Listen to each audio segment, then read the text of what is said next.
after working with hundreds and hundreds of people, what I've realized is that most of them, in fact 99% of them, were held back by these 5 common money beliefs. Now, when it comes to these money beliefs, they're so subtle and so unspoken about. It's like you wouldn't even realize that you have them. And you wouldn't even think in 1,000 years that these are the ones that are holding you back, because you would think, I want more money. Of course I want more money, and I don't find anything wrong with it. So how can I unconsciously or subconsciously reject money? That is not possible. But these are the ones that are the interesting ones, because they are sitting in your subconscious very silently. And until you really become aware and have the really profound awareness, you don't end up shifting them. So this session will really help you to identify, because 99% of the people I work with have these. So you might want to know where one of them, or maybe all 5 of them, you might be dealing with. So the first thing, which is middle class syndrome. So I have a lot of entrepreneurs come to me, and some of them are very, very successful. They're doing really well. They're high achievers, but it feels like they're hitting an invisible ceiling. It feels like they're trying so hard, but they can't cross the level they're at, and they have tried to figure out everything, but it's not working. And they don't seem to understand what is wrong with me. Like, I've done the mindset work, I've done the affirmations, I do the journaling, I do my visualizations. What is it? And the key is their identity of being middle class. Okay. So maybe growing up, they were not born into wealth. And most of the time it happens that a lot of money wasn't the norm when they were growing up. So they just taken that identity along with them, and it stayed with them. And although they have, by working really hard, by focusing on their vision, and still gone quite far, but it seemed like they're stuck at that level. And this is because of the middle class. So when we peel this identity off, and we peel this belief off that I am not married to being middle class, I don't have to stay there, I can start identifying myself as a very rich person, you can start to shift that. The second one, which is really, really, really common, and to the point like we would even question what else if not this identity, is spiritualizing struggle. So when I say spiritualizing struggle, what do I really mean? What I mean is that for a lot of people, struggling is the part of the process. They think there is no growth without struggle. They believe that they have to struggle to get there, right? And if they're not struggling, if they are receiving the guidance from their intuition, or things are coming easy, they think they're not growing, or they think they are missing something. So it's like they're addicted to the struggling part. Struggling has to be there, right?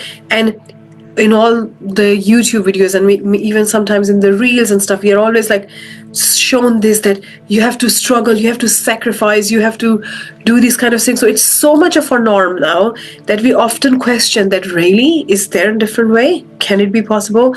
But one thing that I really want to reiterate here is that the outside reality is a reflection of your beliefs. So if you think it's got to be struggle, it's got to be struggle for you. If you think it's going to take long, it's going to take long for you.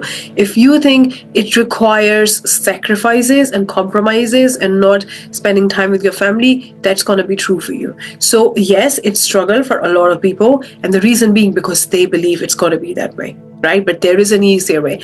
And when you start to really tap into the identity that it gets to be easy for me, you start to receive guidance from your intuition, from your subconscious. You start to choose the path of least resistance. But first you have to put this identity down, that struggle is involved in all sorts of growth. That is not required, right? And even when you look at a childbirth, right? When the mother is growing the child in her womb, right? It's happening so naturally. She's just taking care of herself. She's eating the right foods. She's like being careful, but the child is growing automatically. So if you have the vision, if you hold the idea, and if you believe it can happen naturally, it will happen naturally. I love this analogy that you can achieve your wildest dream and stretch yourself into it like your skin stretched itself when you grew. So when you were growing, when you're becoming an adult, from a baby, from a newborn baby, you didn't feel the pressure or the almost like a stretch on your skin. It just grew naturally. You didn't even realize it.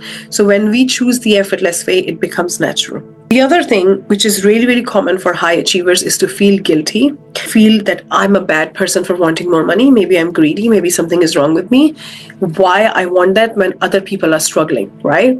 So for a very long time, I had this thing that how can I ask for mentions when there are people who don't even have food? Right? I am being so selfish, right? But the key here is, if you have a mention or if you don't have a mention, it's not going to help those people. In fact, you having a mention might help them, because then you have more financial means to helping those people, right? So you staying poor is not helping anybody. Name one person who helps when you're poor. And when you are rich, when you are abundant, you can actually help the world. You have enough means, more than enough means, and logical money to really help other people. So it's not helping any person when you choose to stay poor because you're feeling bad for other people. So why, there's one thing which really helped me, that you have the power to hold the duality in your heart, so you can still feel bad for those people, and you can still have a lot of compassion and love, and you can still ask for more. You can hold that duality. You can hold both the frequencies in your heart, and as you get more and more money, you can start to help people. If you're really kind and compassionate, you can use money to express yourself more. The other thing is, someone will take it, or my relationships will get impacted. So one thing I do with my clients, because this is so common and this is so, it's like invisible, but it's highly impacting your power to receive, is asking yourself, when I have 10x the money that I'm asking, or when I have 100x the money, how would my life change? Are you wondering that your relationship with your partner will change? Are you wondering that people will start asking you for more money? Are you wondering that I will be considered a bad person? I will lose my friends? Or they will think, who is this person? They won't be able to relate to you. Or they will think you're greedy, because they think all rich people are greedy. So it's like you are staying loyal to your old identity, because that identity has helped you have built relationship with the people that you have. And with your most abundant version, you're questioning, how would my relationship look like? What if my partner now starts depending on me for all the money and start becoming lazy, right? What if some people start to play games with me and they take my money? Right? All these things you want to really look at, that how would your life change, and is there anything where you're not energetically behind fully, that yes, I see myself with it and there is no problem. Because if there is, your subconscious will keep you safe, it will protect you, and it will not let you claim it. Okay. The fifth one is the most common and the most powerful one that you really want to look at. So we have been told that when we were growing up, we were always being, praised, or we always got recognition for doing something. Okay. So, well done, you got good grades. Well done, you're so clever. Well done, you did that. So every time we got recognition and praise for doing something. Therefore, what we tend to do is we try to deal with ourselves the same way, and we only give ourselves recognition when we are achieving something. And then what we do is we associate money with that achievement, and we think that we'll only love ourselves, we'll only be proud of ourselves, we'll only do great things, we'll only see ourselves successful once we have the money. So we tie money to our worth, we tie money to how I feel about ourselves, we tie money to, if we are attracting money, we are so confident and we are on fire. The moment we are not, we are questioning our ability, who we are, our worth, all of the things. And this is because the way we have been raised. Okay. But what you understand after manifesting money, and this is my greatest breakthrough that I learned after attracting a lot of money, that nothing changes when you receive money. Nothing changes when you attract a lot of money.